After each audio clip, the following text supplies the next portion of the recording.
इस वीडियो में हम कक्षा 6 के बच्चों की गणित की अभ्यासकार पुस्तिका सीखे गणित के इकाई 9 लंब और समांतर रेखाएं इसके अभ्यास के प्रश्नों को हल करेंगे। यहाँ पहला प्रश्न दिया गया, कह रहा है एक ही तल में स्थित वे रेखाएं जो सदैव समान दूरी पर रहती हैं और परस्पर प्रतिच्छेद नहीं करती हैं, समांतर रेखाएं कहलाती हैं। समांतर रेखाओं को दो खड़ी लाइन चिन्ह द्वारा प्रदर्शित करते हैं। दिए गए चित्र से समांतर रेखाओं के युग्म को लिखिए। अब इस चित्र में हमें बताना है कौन सी रेखा समांतर रेखा है। तो ये उदाहरण के रूप में दिया गया, यहाँ EF समांतर है AC के, EF रेखा AC के समांतर है। इसी तरह से दूसरे चित्र B में SR ये समांतर है PQ के और SP ये समांतर है RQ के। तो ये हो जाएगा SR समांतर है PQ, SP समांतर है RQ।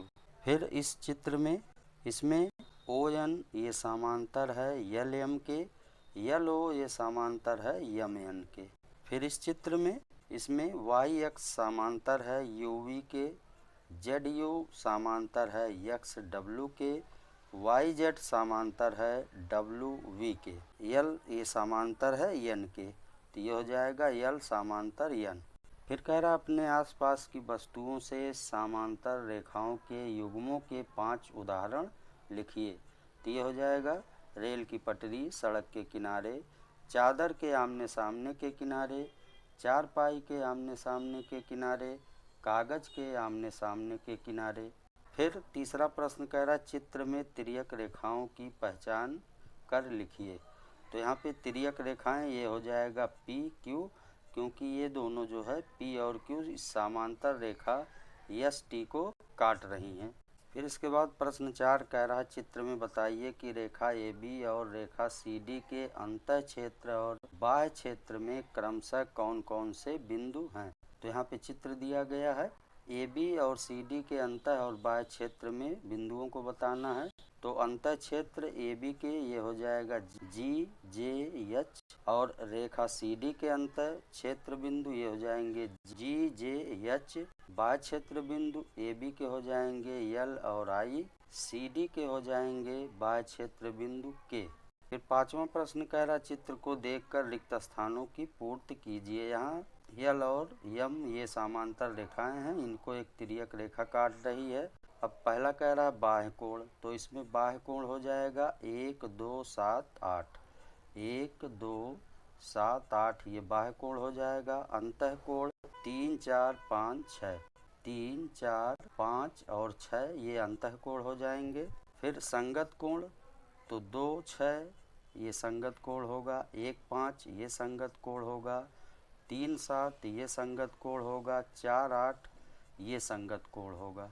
फिर एकांतर कोण 3 और 5, 3 और 5 ये एकांतर कोण हो जाएगा, 4 और 6 ये एकांतर कोण हो जाएगा। फिर प्रश्न 6, एक तिर्यक रेखा दो समांतर रेखाओं को काटती है तो संगत कोण बराबर होते हैं।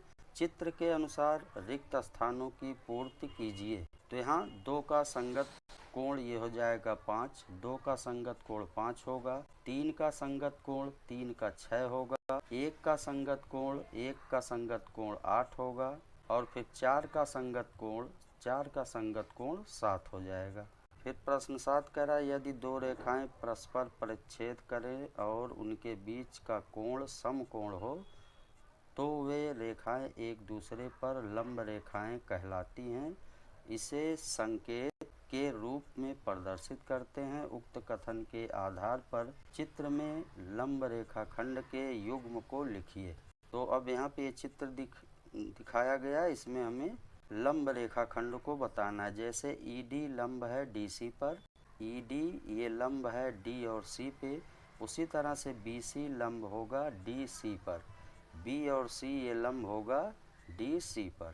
फिर इस चित्र में AB ये लंब है BC पर, AB ये BC पे लंब है, फिर BA ये लंब है AD पर।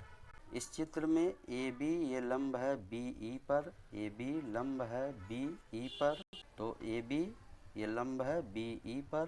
फिर इस चित्र में ए बी ये लंब है बी सी पर, ए बी ये बी सी पर लंब है। फिर प्रश्न 8 कह रहा है 6 सेंटीमीटर का रेखाखंड खींचिए, इससे 4 सेंटीमीटर की दूरी पर गुनिया और पटरी की सहायता से एक समांतर रेखा खींचिए। तो इसके लिए पहले हम 6 सेंटीमीटर की एक रेखा खींचेंगे। ये 6 सेंटीमीटर की रेखा हो गई।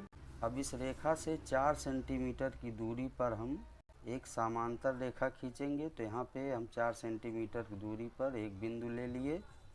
अब गुनिया की सहायता से हम समांतर रेखा खींचेंगे। ये 6 सेंटीमीटर की रेखा मान लिया ए और बी है। अब इस गुनिया की सहायता से हम इस 4 सेंटीमीटर की दूरी पर एक समांतर रेखा खींचेंगे।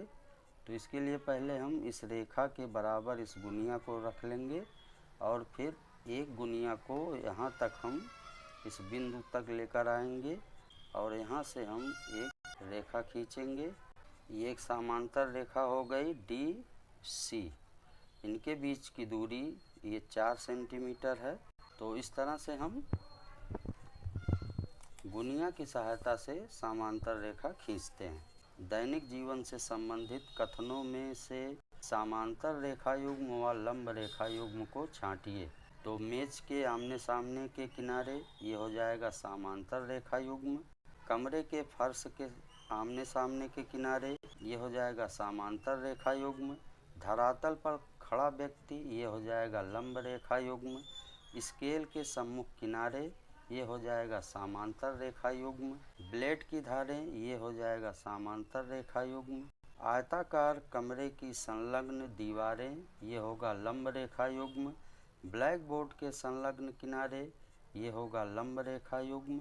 वर्गाकार फर्श के संलग्न किनारे ये हो जाएगा लंब रेखा युग्म। आयताकार चारपाई के संलग्न किनारे ये होगा लंब रेखा युग्म। वर्गाकार आकृति की संलग्न भुजाएं ये हो जाएगा लंब रेखा युग्म।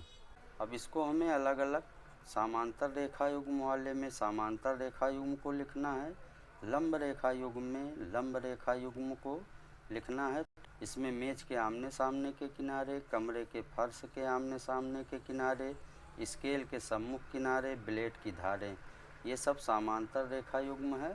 और लंब रेखा युग्म में धरातल पर खड़ा व्यक्ति, आयताकार कमरे की संलग्न दीवारें, ब्लैक बोर्ड के संलग्न किनारे, वर्गाकार फर्श के संलग्न किनारे, आयताकार चारपाई के संलग्न किनारे, वर्गाकार आकृति की संलग्न भुजाएं। फिर प्रश्न 10 कह रहा है यदि एक तिर्यक रेखा दो समांतर रेखाओं को काटती है तो तिर्यक रेखा के एक ओर के अंतःकोणों का योगफल 180 अंश होता है।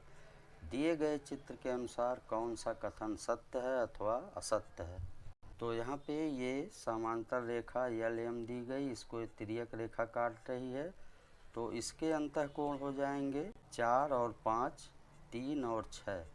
तो इन 4 और 5 का योग 180 अंश होगा। 3 और 6 कोणों का योग 180 अंश होगा। तो इसमें से 4 धन 5 कोण 4 धन कोण 5 बराबर 180 अंश ये सही है। और कोण 3 धन कोण 6 बराबर 180 अंश ये सही है। बाकी सभी जो है ये सभी गलत होंगे। तो इस तरह से इस वीडियो में बस इतना ही। धन्यवाद।